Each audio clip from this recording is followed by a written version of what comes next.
You know you want to make some sort of art or video, film or podcast or create something. And you know you have the raw capability, but you don't finish. Or when you do finish and you post to the world, or in this case, social media, and you get very little feedback, negative feedback, very little reach, then what do you do? On a scale of 1 to 5, how much do you feel like you're trapped in life's same fucking loop? You wake up, scroll, numb out, repeat. Everyone else is building a life while you're stuck watching yours slip away. Either break free now or lose another 10 years to the cycle. You tell yourself to just be yourself. But deep down, you hate the self you've been repeating. Approval chasing, old habits, the same self-sabotage. This one thought actually comes out of your mouth more often than you'd like to admit. What's wrong with me? No, you're not broken. You've just been running the wrong script. And this book, it gives you the new one. This is something is not wrong with you. So, You probably shut down and stop posting or stop creating. And this is bad because you feel in your bones, if you don't do this, then you're not fulfilling your purpose or what you came here to do, or you feel empty. The stakes are high because you feel stuck. You feel stuck in your regular routine, in your job, in your life that you normally have. It's not that you want to necessarily be known for your talents. Of course, that would be great. But it's the fact that you want validation. You want some validation for your talents. And unfortunately, that validation can only come from you. Well, at least at first, it can only come from you. And the funny thing is, when you decide to self-validate, the validation that you get from others becomes less important, less significant. It's kind of a catch-22 scenario. You're craving that validation so that you can feel good about yourself, so that you can post or post again. But at the same time, if you don't feel good about yourself and then you post, you're on the short end of the stick. So I've been reviewing music inside of another group. And the truth is like most of our music is just bad. With the ability for anybody to create music, it's going to be bad. With the ability for anybody to create a video, it's probably going to be bad. And I'm saying bad, I don't really mean bad. I just mean relative to the best content, it's bad. Does that make sense? Like your art, it might be good for you. It might be good out of 100 people. It might be good out of 1,000 people. But these platforms are curating the best of the best. So if we post and we don't get any traction, it's because we're relative to the whole everything bad, not to 100 people or 200. So this can have a really negative effect on your psyche. And don't worry, keep listening. I have a way to get around this, but the negative effect this has on your psyche is that you give up, you stop creating, you stop posting, you stop iterating, you stop. Especially if someone close to you actually gives you reverse validation. If they say it's not good, because we take that to heart. We really just need a little bit of motivation to keep going. In a way, it could be motivating. If somebody says it's bad, then maybe that's a way for you to dig down deep and figure out how to make it better. At the same time, because you spent hours, days, weeks, months even, working on a song or a piece of art or a video, when someone tells you it's bad, you can't believe it. You won't believe it because you put the work in. You actually did the work to make that thing the best that you could at the time.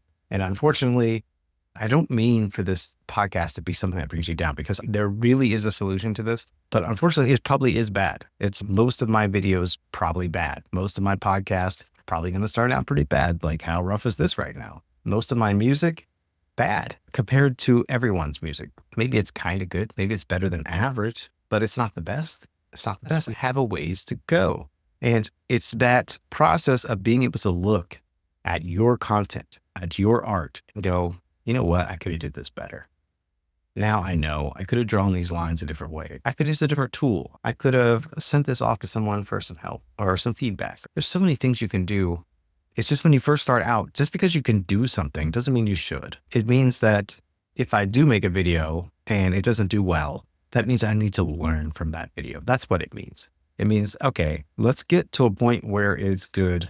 Good enough, I guess is a word. I don't know, it's overused. Good enough. Are you good enough? And I think probably most people are not quote unquote good enough, but it's only because we need to do in order to come back and then have the confidence for the next round, so that the next time we come around to do it, They have that extra confidence. Like right now, sure, as much as I want to be more confident and as much as I want to have all the answers for you, I don't. You know what I mean? I'm not the most confident, but here's the thing. Here's the trick. I'm confident that I'm not the most confident. And that actually gives me more confidence. But for those of you who don't know, I am Jakey Wakey. I'm an author, content creator, podcaster, musician, the Jake of all trades, if you will. If you're curious about any of the stuff I do, I'm sure there's links in the show notes or description, wherever you're watching / listening to this. So in the book, something is parentheses, not close parentheses, wrong with you. I talk about the couple of processes I have that actually got me unstuck. And so I'd love to share a little bit of that with you. And one of the first things that I did to get unstuck is do tiny things that seem insignificant, like clean my room, make my bed, wash dishes. I mean, I do it anyway, but just be more on top of it. So it's one of those things where like now that's out of the way. It's like not taking up mental real estate. It's not taking up any space in your mind. And you get like a tiny sense of accomplishment from doing that thing. And it's much smaller. Like it's so small, such a small sense of accomplishment, but it's the quote unquote good dopamine. It's the one that helps you to accomplish your goals. It's the one that helps you to do the work that you know that you're here to do. So it's a matter of doing those little things. Have a little list of some little tiny things that you'd like to do every day and just start doing those. And then hack number 2, this is where we get a little out there and a little. So if you're not into, I don't know, changing everything all at once, if that doesn't sound good to you, then this may not be for you. And ultimately, this hack is something that you should not permanently lean on, but it can be a great crutch for you if you've tried to change. Like say you wanted to go to the gym and you're like, yeah, I'm going to go to the gym. And you like force yourself to go to the gym and you went and you worked out and it sucked. And then you came back home and then you like force yourself to go to the gym again the next day and you went and you came back home and it sucked. And then after a few days of this, maybe a week or 2, you stop going to the gym. Like it's that kind of thing. Like how do you beat that? How do you break out of that obstacle? Because you know you need to, you're out of shape. You want to look better, all of those things. So how do you fix it when you just inherently by yourself, even when you do the change, do the thing that you know is the change, it still sucks. Like you still don't want to do it. You still can't do it. It's this. You have to stop changing from where you are. You can't get there from here. You can't get there. You've been vibrating wrong. You've been resonating wrong. You've been doing the same things over and over. You've been in a loop. You've been stuck. So the only way out, not the only way out, but the easiest way out is to pretend like you're someone else. If you want to exercise more, pretend like you're The Rock. The Rock gets up every day and exercises.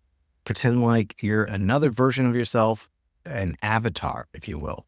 This is what I write about in the book. And I have a whole series of questions. And honestly, if you're listening to this, I want you to have that series of questions so that you can create your ideal avatar. So it's not just about getting up in the morning. It's not just about exercising. It's not just about creating your art. It's about all the things. How do you want your family to treat you? How much money you want to make? All of those things put into your ideal avatar. And then when you feel stuck, you feel down, you feel not motivated, just be like, what would my avatar do? Whatever the name of your avatar is, what would Jakey Wakey do? What would The Rock do? What would whoever do? When you ask yourself that, you just, once you have it like laid out, like you already laid the roadmap for what that kind of character would do, embrace it, become that character for a little while. Hey, you'll find yourself creating more stuff, doing more stuff. Like I'm just a guy who let too much time go by. You know, I'm just a regular dude, just making content. But I decided, hey, what would my avatar do? What does my avatar do? How does my avatar help the world? How does my avatar receive? How does my avatar communicate? And when I ask myself that, remind myself of those things, that breeds the real confidence, the real content, the real motivation. It begins to just come out. You can't help but do the thing that you want to do, the thing that you wrote down. So check the show notes for the avatar worksheet. And if you have the book, you already have access to that. I'm going to set it up so that you can just get the avatar worksheet. And before I attempted to do this process, and a lot of people talk about in marketing, people talk about your ideal avatar, but what's your avatar of yourself? What is that? What does that look like? Because once I started doing this, I started writing all of this. I was like, what is this? What is this? I have all these thoughts. Like, how do I crystallize them? If you need more confidence on camera and you have trouble speaking or even speaking to other people, it's because you haven't really molded your thoughts into a solid structure. You haven't crystallized them. And so when you start to write, which is exactly what I did when I got unstuck, I just started writing like crazy, like just couldn't stop. Like the ideas just had to come out. It's funny because I couldn't necessarily speak them, but I could write them. And once I wrote them, then they were more solid and solid enough that now I can speak about them in a more natural conversation, a more engaging conversation.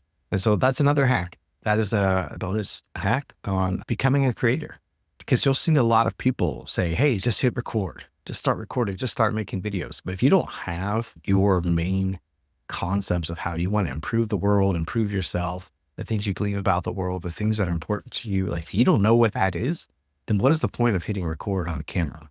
You're just going to fall away into the sea of everyone else that hits record on a camera. You might get lucky, you might have a viral moment, something like that, but you won't know how to follow up. You won't know how to keep engaging with yourself, how to know what you stand for, how to be confident. Because when you know what you stand for, you become more confident. When you know what you want your life to be about, you become more confident. When you know that you're good enough, I hate using that word, but when you know you have what it takes because you did it, then you become more confident. And if you're super stuck, go back, listen. These two episodes together are really the essence of everything that you need to get unstuck and start creating. I've created a short video about the reason maybe you're not posting is because you feel the judgment of your friends and family. And it's because on some level, they probably don't want you to succeed. So I'll do an entire episode on this. But the key takeaway is that we also do that to our own friends. Like we kind of want them to stay the way they are. And we want that validation, the approval from our friends. And unfortunately, it's ironic. We have to get approval from other people, strangers, before our friends will come back around and be like, yeah, you're actually doing it. Good job. It's really bizarre how this works, but it's just because we've imprinted the identity of whoever we were onto our friends. And the new you, the new artist or creator or what you're becoming, it's new. You haven't created enough content about it. You haven't been around your friends talking about these kinds of things enough. And you may not be able to, but eventually they'll either come around or they'll just like completely ghost you, which unfortunately also happens, but your life is your life. It's not their life. So if any of this helped you, or you know a creator that's been stuck and maybe needs to get unstuck and get their content, their message, their art out into the world, then please share this podcast with them, because it's a one-on-one thing. As far as podcasts are concerned, they don't just naturally blow up. So if you can, share that with them. Up next, we'll be talking more about authenticity and turning your mistakes into progress. Please just leave a comment, or if you have tried this avatar experiment, I believe some other creators mentioned this type of content. I think they call it something else, but if you ever put on a persona on purpose that was something you wanted to be or aspire to be, let me know how it is. And then we're going to tackle how to be actually authentic, even though you have a persona, in the next episode.